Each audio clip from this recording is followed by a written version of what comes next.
Haleluya, merdeka. Di bulan kemerdekaan ini, bulan Agustus, pagi ini kita bangun dengan satu spirit merdeka, bebas, ya, luar biasa. Menikmati anugerah dan kemurahan Tuhan, kebaikan Tuhan di hari ini. Kita bersyukur bersama sebelum kita membaca firman Tuhan. Haleluya, Bapa, kami sungguh bersyukur untuk kehidupan yang masih terus Tuhan percayakan, dan kami boleh menarik nafas kami panjang, merupakan anugerah dan kebaikan Tuhan, kepercayaan Tuhan kami boleh hidup. Dan biarlah kami boleh hidup seturut kehendak Tuhan, dan Tuhan memanggil kami untuk kami boleh hidup dalam kemerdekaan, dalam kebebasan bersama dengan Tuhan. Untuk itu terus kami mau jalani hari demi hari untuk terus mengalami kemerdekaan yang sepenuhnya, bahkan untuk mengasihi Tuhan dan sesama. Tuhan tolong urapi hamba-Mu, urapi setiap kami yang mendengar, kekasih-kekasih Tuhan yang dengan setia mengikuti Victorious Devotion dimanapun berada. Kiranya Tuhan jamah dan penuhi dengan damai sejahtera-Mu, shalom yang dari Tuhan, sehingga hidup kami, roh, jiwa, dan tubuh kami benar-benar terpelihara sempurna dalam kasih Tuhan. Haleluya. Dalam nama Yesus kami berdoa. Amin. Hari ini renungan pagi ini yang kita akan sama-sama baca dan renungkan adalah berjudul Merdeka Mengasihi. Nah, ini luar biasa ya. Merdeka untuk mengasihi. Merdeka mengasihi. Terambil dari Galatia pasal yang kelima ayat yang ke-13, Bapak Ibu. Saudara-saudara, memang kamu telah dipanggil untuk merdeka. Tetapi janganlah kamu mempergunakan kemerdekaan itu sebagai kesempatan untuk hidup dalam dosa. Melainkan layanilah seorang akan yang lain oleh kasih. Ya, jadi jelas Bapak Ibu, terus pasti akan berulang disampaikan dalam Victorious Devotion maupun juga khotbah di ibadah raya, bahwa Tuhan sejak awal menciptakan kita, dia memberikan kita kebebasan, dan kita dipanggil untuk benar-benar mengalami kemerdekaan yang penuh di dalam Tuhan. Itu nggak usah kita ragukan lagi, Bapak Ibu yang dikasihi Tuhan. Dan biarlah kita boleh mengerti, Bapak Ibu yang dikasihi Tuhan, renungan kita pagi ini ada dua bagian sebetulnya, tetapi yang ingin saya sampaikan bagian B-nya aja, bahwa tujuan kemerdekaan itu, kebebasan itu bukan untuk kita bebas melakukan semau kita, apa yang kita kehendaki, sehingga kita hidup dalam kedagingan kita, hidup akhirnya jatuh dalam dosa, kehidupan dosa. Tidak, tentunya bukan itu tujuan kemerdekaan yang Tuhan berikan kepada kita. Kita dipanggil bukan untuk bebas, diberikan hak bebas, hak memilih, merdeka penuh, bukan untuk itu, untuk hidup dalam dosa, bukan. Tetapi bagian B ini yang ingin saya sampaikan, bahwa Tuhan telah memberikan kita kemerdekaan, kebebasan, bahkan sungguh-sungguh Dia lakukan lewat anaknya Yesus Kristus. Kita dimerdekakan sepenuhnya oleh dari ikatan dosa dan kutuk dosa, Bapak Ibu. Semuanya tujuannya cuma satu, untuk melayani seorang akan yang lain oleh kasih.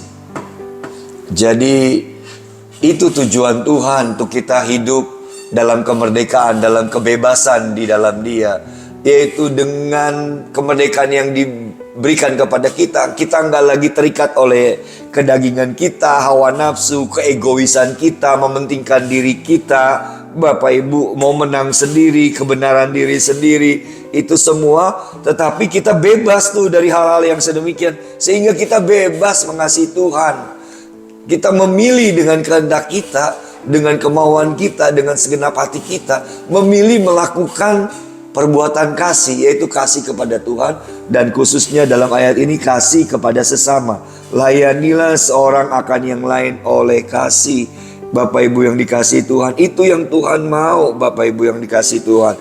Jadi kasih itu, ada bahasa Inggrisnya berkata, love is not losing freedom, it is sharing freedom with another. Jadi kasih itu tidak membuat kita akhirnya kehilangan kebebasan kita.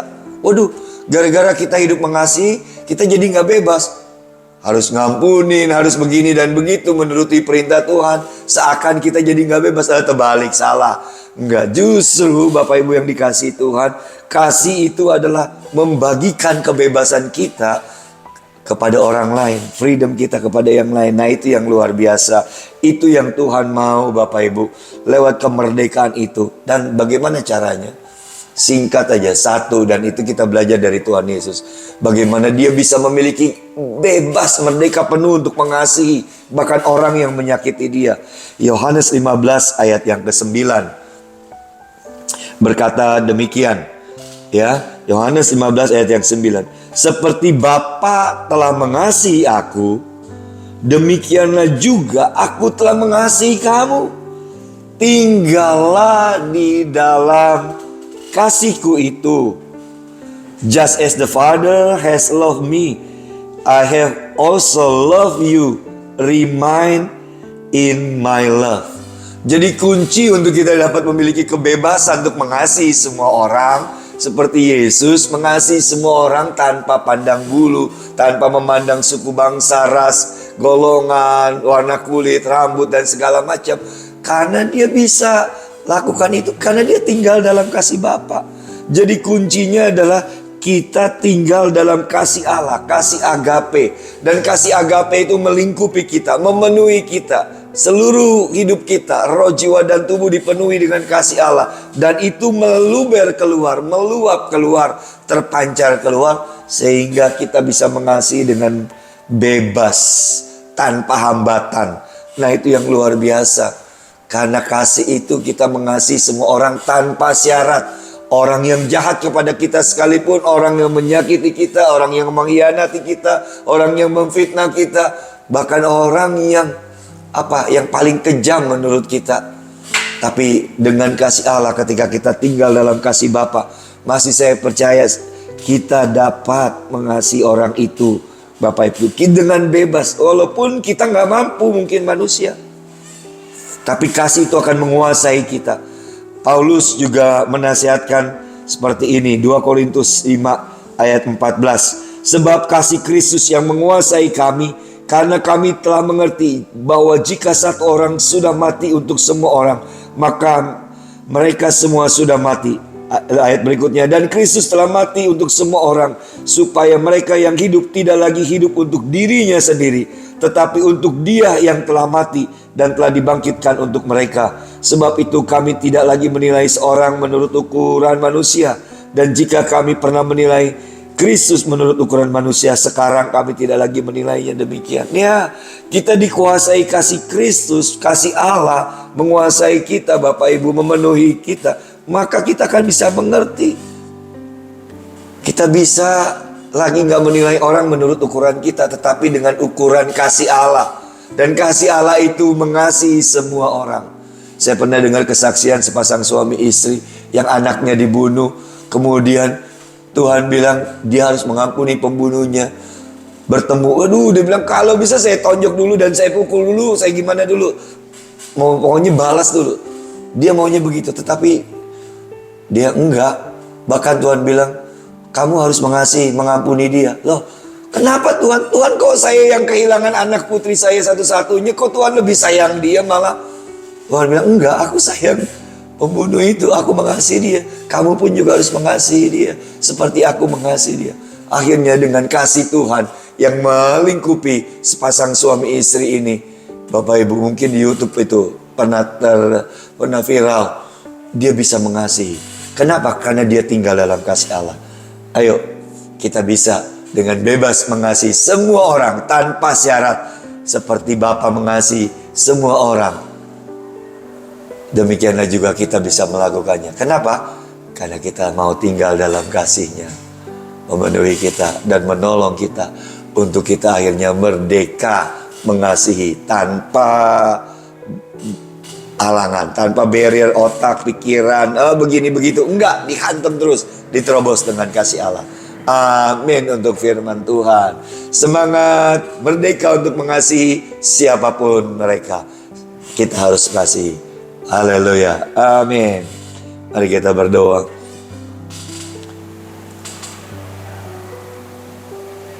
Kami merindukan mengalami seperti yang Tuhan Yesus alami. Betapa Tuhan, Kau Tuhan yang luar biasa. Kau mengasihi semua orang. Bahkan Kau bisa mengampuni orang-orang yang begitu menganiaya dan menyakitimu. Tuhan, terima kasih Kau menjadi contoh teladan bagi kami. Kau melepaskan pengampunan buat mereka yang menyakitimu bahkan menyalibkanmu. Demikianlah kami mau juga melakukan hal yang sepertimu Tuhan. Mengasihi semua orang tanpa syarat. Biarlah kami boleh memiliki kebebasan hati. Biarlah kasih-Mu memenuhi hati kami ya Tuhan. Kasih-Mu yang memenuhi hati kami, hidup kami, membuat hati kami bebas, merdeka untuk mengasihi semua orang tanpa syarat. Dengan situasi apapun yang terjadi dalam hidup kami. Tolong kami melakukan firman-Mu. Roh Kudus, Kaulah penolong kami. Bimbing kami sepanjang hari ini untuk mempraktekkan firman-Mu. Bahkan bukan hanya hari ini dan sampai Maranatha. Kami mau terus tinggal dalam kasih dan bebas mengasihi semua orang seperti Allah Bapa mengasihi semua manusia. Terima kasih Bapa, kami percaya kasih-Mu tinggal dalam kasih kami dan kasih-Mu akan menolong kami, memimpin kami sepanjang hari ini, memberkati kami bahkan untuk apa yang akan kami hadapi dan jalani sepanjang hari ini. Kami percaya Tuhan beserta kami dan memberkati kami. Berkati seluruh jemaat-Mu dimanapun berada. Kekasih Tuhan yang setia mengikuti Victorious Devotion, berkati Tuhan, pribadi lepas pribadi, penuhi dengan kasih dari Allah, dari Bapa Sorgawi, dalam nama Yesus. Terima kasih Bapa, kami mengucap syukur, kami melepaskan sekali lagi dengan iman, pengampunan buat orang-orang yang pernah menyakiti kami, bahkan membenci kami, bahkan melakukan yang jahat terhadap kami. Kami mau mengasihi dengan kasih Tuhan. Dalam nama Yesus kami bersyukur. Haleluya. Amin.